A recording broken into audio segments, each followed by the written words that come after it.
ঠাকুর ঘরে আলপনাটা উঠে গেছে, তাই আবার একটু এঁকে নিচ্ছি।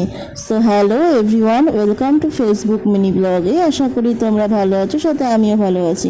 তো আজকে বৃহস্পতিবার, আর স্নান করেই দেখো চলে এসেছি ঠাকুর ঘরে। আজকে ঠাকুর ঘরে অনেক কাজ আছে জানোই, বৃহস্পতিবারে ঘট পাততে হবে, পাঁচালি পরতে হবে।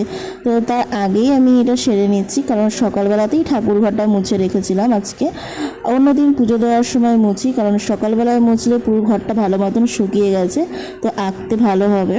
তো প্রথমেই বলে রাখি, আমি কিন্তু খুব একটা ভালো আঁকতে পারি না, অনেক ভুল ত্রুটি আছে, অনেক খামতি আছে, তার মধ্যে থেকেও করেছি। আর হ্যাঁ, অনেকটা বড় তো একটু অসুবিধা হচ্ছিল করতে। তো যাই হোক, করা হয়ে গেছে। এখন ঘর পাতাও হয়ে গেছে, ঠাকুরকে প্রসাদ দিয়ে নিয়েছি, পাঁচালিও পরে নিয়েছি, আর এখন আরতি করে নেব।